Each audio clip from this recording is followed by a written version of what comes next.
6 a.m., 7 a.m., 8 a.m. And I'm like dead last. I'm 8 a.m. There it is. All right, we're gonna get the show rolling. And this is just raw stuff. All right, and I'm gonna record as we go along. All right, this is Coach Allen with the GameReady Podcast with one of my student athletes that I've trained for like the last 5 years. He's probably one of the most impressive young men that you'll ever meet. I've had the opportunity to work with Charlie for 5 years, and this is his last day really in Orlando. So I appreciate him taking the time out of his really busy schedule, getting ready to go to West Point, and we'll just start it off. So tell everybody who you are, Charlie. My name's Charlie Rolenc. Man, what should I say? This is a conversation, big dog. All right. I played football for Bishop Moore. Okay. I got recruited, go to West Point and play football there as defensive tackle. And tomorrow I leave for West Point and I report on the 28th. Mm-hmm. So I'm excited. Okay. I'm really excited. All right. Well, I mean, I know you're gonna do some really cool things. I did a little research, and I've known you for a while. Yeah. And I didn't know. I didn't know you got recruited by Brown, Navy, Cornell, and Columbia. Yeah, I got almost a lot of the Ivy Leagues recruited me. That is excellent. And including Harvard, yeah. And then the only one I didn't get was like Yale. Yeah. Again, you're not missing anything. No, I don't know shit. I barely got into Cincinnati, so I can't talk crap. So, all right. I mean, it's been a cool journey. You were a 3-year starter at Bishop Moore. 3-year starter. 3-year starter. Uh-huh. All right. Tell us a little bit about your experience at Bishop Moore. Oh man, it was fun. Okay. It was really fun. I actually played tight end my freshman year. Oh. My freshman year, and I had like the leading touchdowns as a tight end ever to go to Bishop Moore. I got 8 touchdowns that year. Oh wow. Yeah. So, and then Coach Hub came up to me, the defensive line coach. He came up to me and he goes, "Charlie, we look at you playing D-line for the rest of your Bishop Moore career." So that freshman spring season, I started at D-line. I started nose tackle. I was only about 180 pounds. Yeah, you were light. I was only about 180 pounds, and I was about 6 foot. So I was playing defensive tackle at 180 pounds. And then throughout the years went on, of course, I got bigger, grew a little bit, and I just had a lot of fun. I played some left tackle too. Mm-hmm. Yeah, you played offensive line when they needed me. Yeah, when he needed you. Yeah, I mean it's been a great journey. Just seeing Charlie grow and seeing Charlie do some really, really impressive things and set the foundation for a lot of the kids who came in here. When I started out, Charlie was one of my first clients as a youth athlete, and I was, I didn't know what to think because he came in. He was a knock-knee kid. He was kind of gangly. He was going through that awkward stage, but when we hit the ground running from the assessment to the actual workout, Charlie did some amazing things. His memory is like unbelievable. I tell everybody this story. He memorized the workout from soup to nuts, from the warm up to the cool down, and he did the workout on his own, which impressed me beyond belief. I thought I was only gonna have Charlie for like a year because I didn't know. I know he had a real busy schedule. I knew things were, he was going to school at Bishop Moore, and I thought it was going to be a little tight to get him back. And he showed up a year later, and he was like 2 inches taller and like 10 pounds heavier, and I was impressed. Yeah, I mean, you did the work that a lot of adults wouldn't do, and the application to do the work. Tell people what's your process on how you approach work, just plain work. I approach it with a goal. Any type of work, really. I approach it with a goal. I always, Is it close? Okay. I approach it with a goal. So whenever I do something, I see, hey, I'm going to get something out of this. So especially in here in the weight room, my goal was always to play college football. That was always my goal. And then even when I played basketball in 8th grade, I wanted to make the basketball team so badly. So I would go out in the garage and I would just get the basketball and dribble between my legs, dribble side to side for a whole hour or two. That is sweet. And that's how I approach it. I have a goal, I write it down, I put it on my mirror every day, and then when I achieve it, I check it off. That's excellent. I had no idea that he had this process, and this is the process that I tell everybody how to actually set goals. And it's amazing how just having a process to be able to work will allow you to do some things that you never thought you could do. And all it is consistent effort. Yeah. I did a podcast like 3 months ago, I think like 2 months ago, about motivation. And if you want to listen to it, it's kind of, it is kind of to the point, but it was inspired by seeing individuals like Charlie, and I have several other student athletes around the same mold and the same type of work ethic, where it wasn't about their motivation. It was times where Charlie didn't even want to be in here. I could tell, but he had a goal in mind, and his work ethic and his consistent effort allowed him to do the work when he did not want to. Yeah. And it pushed him to do some really, really cool things. And, if you guys don't already know, Charlie's on half my posts, because, it's just impressive to see the growth of someone who applies himself to every last task that he has to do. He applies fully. He's all in. And, the Army in West Point they're getting a great person, and they're getting somebody who has a future of leading people, because the first signs of a good leader is somebody who will do things and ask things of themselves and push themselves beyond certain limits. And they won't ask anybody else to do something that they would not do themselves. And his ability to push beyond a certain point will carry a ripple effect around the people around him, and it will force them to be great people. And that's all you want. Well, that's all you really want in a leader. And that's, I'm a little impartial, but that is what you want in a leader: somebody who is willing to do the work and is willing to share themselves and actually do the things that needs to be done when they don't want to do it. So, it was, with me, it was never really about motivation. It was always about discipline. There it is. Sometimes I would come in here, I would have zero motivation to do it, but I said, you know what? I have a goal. I'm going to stay disciplined to that, and I'm going to stay in here and I'm going to work. Exactly. And it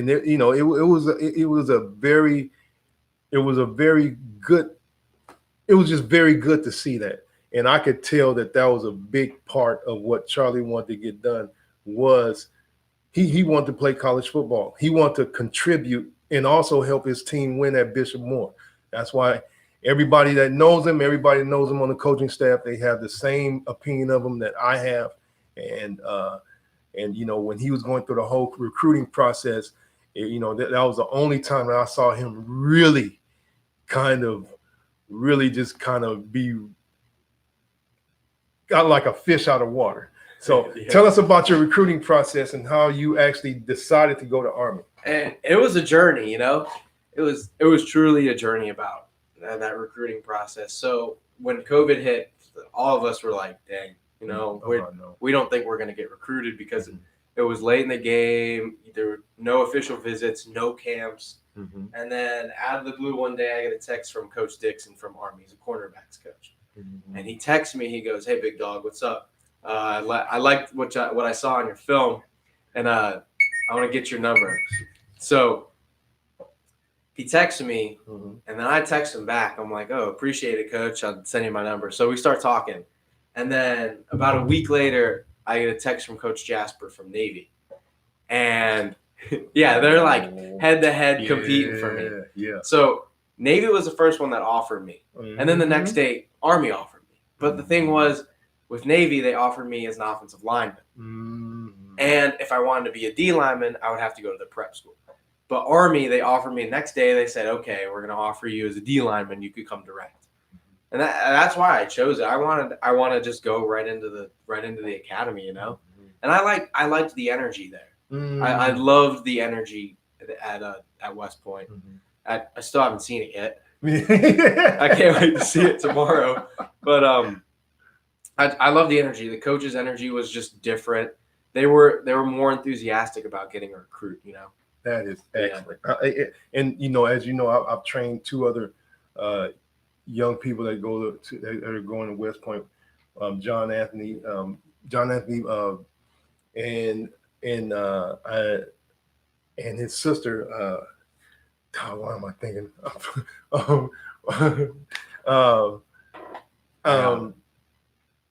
Where you know, damn, I don't know why I'm going blank. But the main point is these youth athletes have the same physical and mental approach to everything. John Anthony was the same way. You know, Ayanna Bartley was the other one. She's very, very driven, very, very goal focused. Everybody has a point of achieving a goal, and it was just very impressive to see that. So I mean, you know, I like I said, I have 2 other they were youth athletes, but they're not going to West Point to play sports, but they follow the same mold as you. And you know, like I said, you know, you guys set the tone for everybody who came in here, and it really was impressive to see you guys grow and really take what I was able to facilitate and apply it in a way where it actually helped you achieve a goal. And that's what everybody wants. Everybody wants that opportunity to actually help someone achieve a goal. And that's really why I got into what I do. Yeah. I like helping people who are motivated, not really motivated, I shouldn't even use that word, who have the discipline to get the job done. And you know, it's just a joy to see that. You know, tell us about your how are you going to approach when you get on campus? I'm going to approach it the same way. I'm going to take it one day at a time, you know, because it's definitely going to be tougher going there and not having a phone, not being able to talk to my parents, not being able to talk to you. Yeah. Everybody from down here, being away from home. Mm-hmm. I'm just going to take it one day at a time, you know. I'm not going to worry about what's going on tomorrow. I'm not going to worry about what happened the day before. There it is. You know. Mm-hmm. And then I'm just gonna ride it out, see how basic training is, and I'm gonna enjoy it. I'm just gonna enjoy it, even though it's not supposed to be enjoyable. Hey, that's a relative term. Yeah. So one man's enjoyment is another man's hell. Yeah. So I mean, it's the bottom line. You have a way of approaching it that will allow you to succeed, and you can't go anything's dreading it. If you're going into any situation where you're dreading, oh man, I gotta do this, you're in the wrong situation. Yeah. You probably need to really reassess what you want to get done and choose another path. Yeah. And you're supposed to enjoy it. I like the fact that you even said that, because the main objective is to have fun while you're working. Exactly. That's it. You know, I try to do that myself. So, but you know, pretty much that. You know, I'm trying to think of some other things. You know, tell me about your experience here working out. Oh man, tell me your experience at Atlas Performance Training. How was it working? Because I know sometimes coming in here was not the easiest thing. Oh no, and it was not, and it was very. I could tell some days it was like a true job, but it was good to see your transformation while we actually got into the session. Yeah. Because when you got going, everything else wasn't even a factor, and everything just kind of motored by. So I mean, coming in here in 7th grade 5 years ago, I was short, fat, and I was just I was looking for something to do, because that's when I really decided, you know, I think I want to play college football.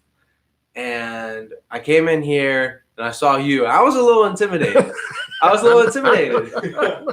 know. But when we had our first workout, I was like, oh wow, Right. you know, I really like doing this. That is cool. Uh-huh. Oh man. And it's just something I fell in love with, which is working out in here and feeling the sweat drip down my face, you know, feeling sore after a workout. I enjoy that, you know, especially here. Man, it's been a pleasure. The hardest part over the last couple of years is finding things that challenge you. Yeah, that's been the hardest thing, because everything I've thrown at you, you've just destroyed and had no issue completing it, and in completing it times 10.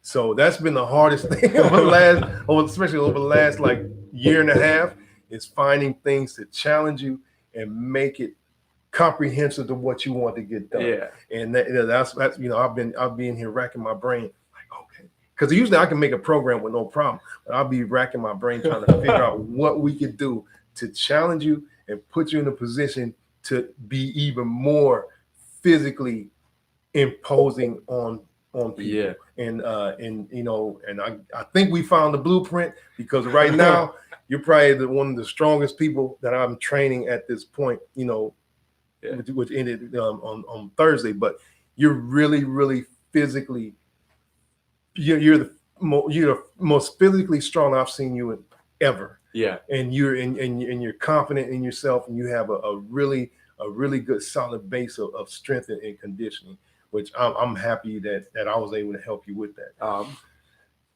I was always thrilled to be here. Yeah, you know, even though I wasn't motivated sometimes. I couldn't tell. I appreciate it. But I was always thrilled to be here. I always loved working out here. I appreciate you know. I appreciate it. I mean, the cool thing is his senior year, Charlie came in and he told me he wanted to throw shot put. I was like, make it happen. Yeah. It was the coolest thing. And the whole process to see him develop a true passion to love to throw the shot put and to see where you went. Tell us about your experience this year, your senior year, playing throwing shot put for track for Bishop Moore. All right, so I started originally like in shot put back in my sophomore year of high school. That's when I started track. Mm-hmm. And then I really wasn't involved. You know, I kind of was like just doing it to do it. Mm-hmm. I wasn't really wanting to compete. Mm-hmm. So last year rolled around and I wasn't able to finish my season. So I thought to myself, you know, I got to go back out there and prove something. I got to go prove something this year. So I had one of my friends, Bishop, he left school, but he helped me because him and I were neck and neck, and he never thrown a shot put before. He's just a freak athlete. So I was competing with him every meet. One meet he would win, one meet I would win. It's just back and forth until he left school. And then I was just like, oh, it's all on my shoulders now. I got to make my coach proud. Mm-hmm. And I want to do it for myself as well. Mm-hmm. So I came in here and I told you, I'm like, hey, I want to get more explosive. I want to get stronger because I want to be able to throw that shot put and I want to break that school record. Mm-hmm. And my goal was to go to states. But then once I got to states, my goal was to win states. That is excellent. And then I came in third place, and every one of my attempts for states, I was over the school record. That is excellent. Yeah. That is excellent. And just being a spectator, you know, outside looking in, to see your ability to focus, and you flipped the script. It was when you were talking about track, it was like you were talking about football. Yeah. And your process on how you were refining your throws. It was impressive. I'm a technician. I love hearing about technical aspects of improving. Yeah. I love hearing about how people's approach, even the intricate details. When you were talking about the intricate details of your throw, oh yeah, I was like, he got it. Uh-huh. I was like, he's got it. And when he texted me, Charlie texted me and told me, you know, what happened. I was like, you got the blueprint. I was like, you got the blueprint now. And a lot of people don't. And you, I know you kind of thought I was crazy. No, I was like, hey. I mean, a lot. I mean, I'm a thinker, and I think about I really kind of process things. I try to make things into tangible ways of just viewing things. And when you approach track and you broke everything down, you broke your form down, your technique down, how you actually approach the practice, it was impressive. And to see your accomplishment within a 6-month span on, throwing a shot put where you really, you almost had like almost a year, 18 months off from even touching a shot put. I mean, to see that, it was so impressive. I'm being honest with you. I mean, I try to apply that to everything that I do. I love seeing people work through a process and achieve the goal. That is so, I mean, that's the coolest thing. That's why I wanted you on the podcast to talk about that, to see that process. And maybe that can help somebody else just simplify things and keep things in perspective. Yeah. And not really sweat things. Well, like I said, I had a goal. Yeah. I wrote that goal down. I wrote at the beginning of the school year, I wrote down, hey, I want to hit 15 meters on shot put. Here it is. I want to hit 15 meters on shot put. Wow. And then I broke that record in regionals. So I broke that goal. Holy cow. Then I got out to states, and I said, you know what? I have nothing to lose. I want to win. That is cool. And then I just threw 16 meters and 21 centimeters, so 53 feet. Holy broke cow. The school record by 2 feet. Holy cow, that is impressive, man. I told you my stories about when I used to see kids throw shot put. Very few kids got over 50 meters, 50 feet. Very few kids I've known to go over 50 feet. Once you go over 50 feet, that's instantly competitive in the state of Florida for a shot put, and you hit 53 after almost having a year off. That's impressive. So, I mean, that alone, I wasn't really surprised, but I was just impressed to see your growth and how you actually, processed your goals into achieving them. That was a cool thing. I appreciate it. That was cool. Yeah, I did all the extra work too. Yeah. I came in here, we worked at practice. Yeah. I had a whole routine, and then when I had off time, I would watch David Stroll. He's a glider. He glides. Yes, he's really good. And I would break down his throw. Wow. So I knew how to get the flick right. Yeah. And then I knew how to glide right. Holy cow. Yeah.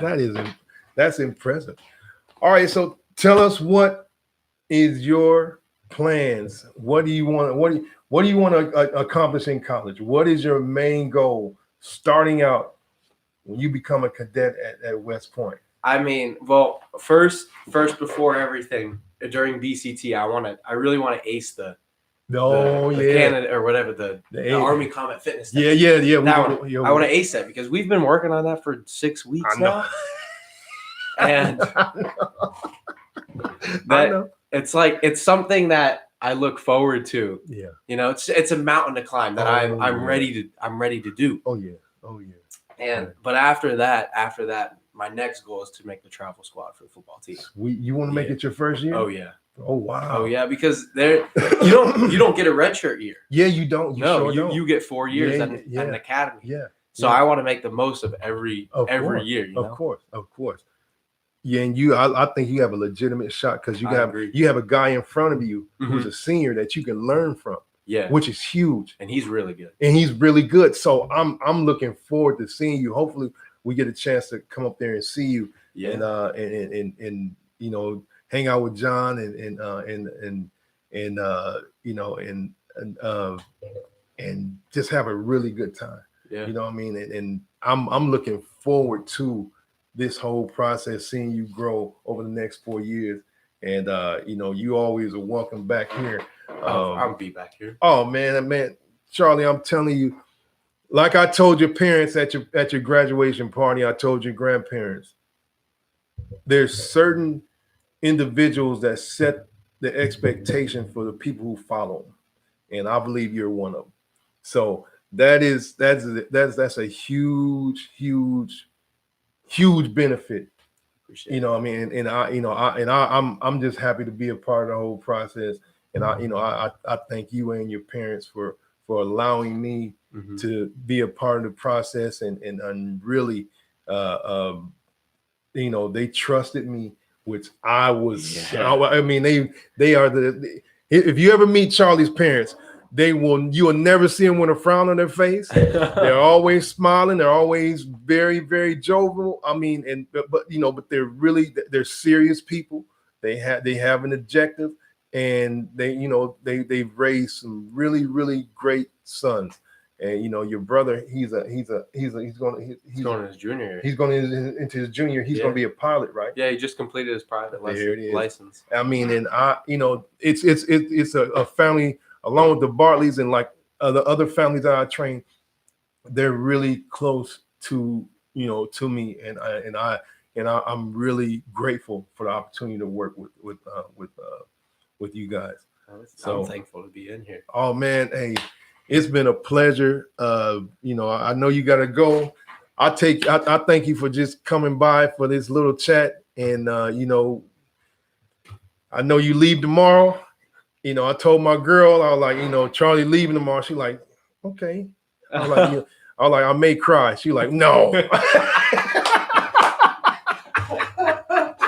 no, but I'm very, very happy to see the person that you've grown into, and it's just impressive. And I want to say thank you for everything. Yeah. I don't want to say the same thing to you. I take compliments. I don't really take compliments well, or thank yous well, but I really, you are so welcome, and it's been my pleasure. And I'm looking forward to seeing you do some really, really good things.